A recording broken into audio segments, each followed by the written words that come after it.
Peshawar high court نے speaker قومی assembly کو مخصوص نشستوں پر منتخب اراکین سے حلف لینے سے روک دیا۔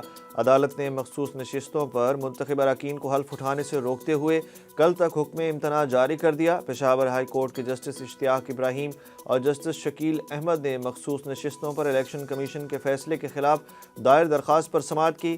پشاور ہائی کورٹ نے الیکشن کمیشن کو کل تک جواب جمع کرانے کا حکم دیتے ہوئے پوچھا کہ کیا مخصوص نشستوں کے لیے پشاور ہائی کورٹ سے رجوع کیا جا سکتا ہے۔ عدالت نے اٹارنی جنرل اور ایڈوکیٹ جنرل کو عدالتی معاونت کے لیے نوٹس جاری کر دیے اور لارجر بینچ کی تشکیل کے لیے case chief justice Peshawar high court کو بھیج دیا۔ پنجاب کی 18 رکنی کابینہ نے اپنے عہدوں کا حلف اٹھا لیا۔ خیبر پختونخوا کی کابینہ بھی تشکیل۔ گورنر پنجاب محمد بلیغ الرحمان نے پنجاب کابینہ کے ارکان سے حلف لیا۔ مریم اورنگزیب، عظمہ زاہد بخاری، کاظم پیرزادہ، رانا سکندر حیات، خواجہ سلمان رفیق اور دیگر نے بھی حلف اٹھا لیا، جبکہ کے پی کے کابینہ میں بیشتر نئے ممبران کو شامل کیا گیا۔ اسد کیسر کے بھائی عاقب اللہ بھی صوبائی کابینہ میں شامل۔ ضلع خیبر سے محمد عدنان قادری سمیت دیگر نے بھی کابینہ کا حلف اٹھا لیا۔ سزا کے 44 سال بعد سابق وزیر اعظم ذوالفقار بھٹو کے کیس پر سپریم کورٹ نے حتمی رائے دے دی۔ ذوالفقار بھٹو صدارتی ریفرنس پر رائے دیتے ہوئے سپریم کورٹ نے کہا، ذوالفقار بھٹو کو فیئر ٹرائل کا موقع نہیں ملا۔ چیف جسٹس پاکستان جسٹس قاضی فائز عیسیٰ نے مختصر فیصلہ سناتے ہوئے کہا کہ سپریم کورٹ کی رائے اس معاملے پر متفق ہے۔ ہم ججز پابند ہیں کہ قانون کے مطابق فیصلہ کریں۔ جب تک غلطیاں تسلیم نہ کریں خود کو درست نہیں کر سکتے۔ ریفرنس میں 5 سوالات اٹھائے گئے۔ ذوالفقار علی بھٹو کو آئین کے مطابق فیئر ٹرائل کا موقع نہیں ملا۔ بھٹو کے ٹرائل میں بنیادی حق پر عمل نہیں کیا گیا۔ عدالتی رائے سن کر سپریم کورٹ میں موجود بلاول بھٹو زرداری آپ دیدہ ہو گئے۔ بلاول بھٹو زرداری نے بھٹو صدارتی ریفرنس پر سپریم کورٹ کی رائے کو تاریخی قدم قرار دیتے ہوئے کہا کہ 44 سال بعد تاریخ درست ہونے جا رہی ہے۔ سپریم کورٹ کے باہر میڈیا سے گفتگو میں چیئرمین پیپلز پارٹی نے کہا کہ عدالت نے یہ مانا ہے کہ ذوالفقار علی بھٹو کو فیئر ٹرائل نہیں ملا۔ ان کا کہنا تھا کہ بھٹو کو پھانسی دیے جانے کا فیصلہ ایک ایسا داغ تھا جس کی وجہ سے عوام سمجھتے تھے کہ انصاف ملنا مشکل ہوگا، جبکہ وزیر اعظم شہباز شریف نے سپریم کورٹ کی رائے پر بلاول بھٹو زرداری کو مبارکباد دی اور کہا کہ تاریخی غلطی کا ازالہ ممکن نہیں، لیکن سنگین غلطی کے اعتراف سے ایک نئی تاریخ اور روایت قائم ہوئی ہے۔ ذوالفقار علی بھٹو کی طرح کیا عمران خان کے فیئر ٹرائل کے لیے بھی 50 سال انتظار کرنا ہوگا؟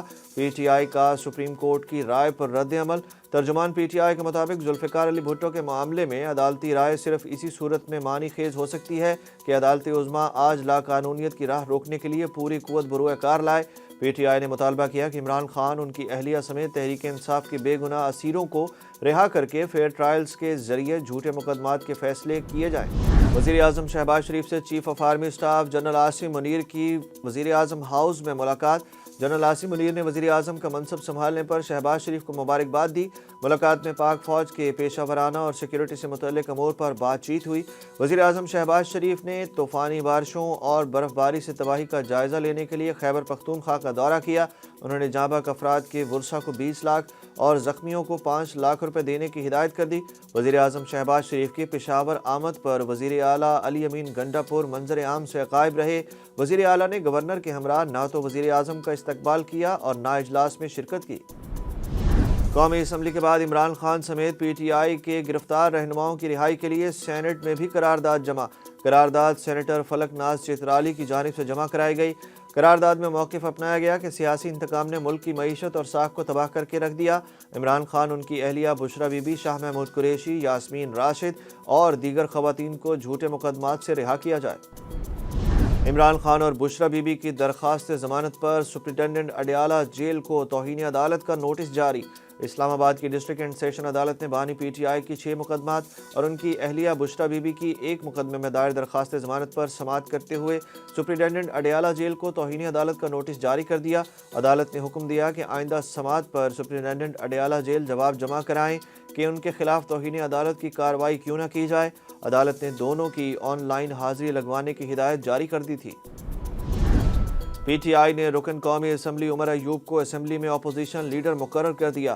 پی T I chairman barrister Gohar نے میڈیا سے گفتگو کرتے ہوئے بتایا کہ اڈیالہ جیل میں ملاقات کے دوران بانی پی ٹی آئی عمران خان سے پارلیمانی امور پر بحث ہوئی اور ان سے مشورہ کیا گیا، جس کے بعد عمر ایوب کو اپوزیشن لیڈر مقرر کرنے کا فیصلہ کیا گیا۔ مخصوص نشستوں کی الاٹمنٹ کے بعد پارٹی پوزیشن سامنے آ گئی۔ قومی اسمبلی میں پاکستان مسلم لیگ نون 123 نشستوں کے ساتھ سب سے بڑی جماعت بن گئی۔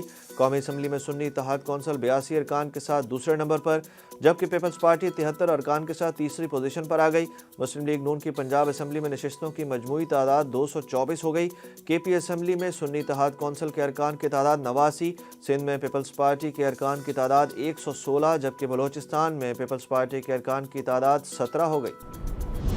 نقل کے لیے بھی عقل کی ضرورت ہوتی ہے۔ پی ٹی آئی سندھ کے صدر حلیم عادل شیخ نے چیف الیکشن کمشنر کو انک ریموور بھجوا دیے۔ حلیم عادل شیخ نے کہا کہ فارم 45 میں وائٹوں کے استعمال سے بدنامی ہو رہی ہے۔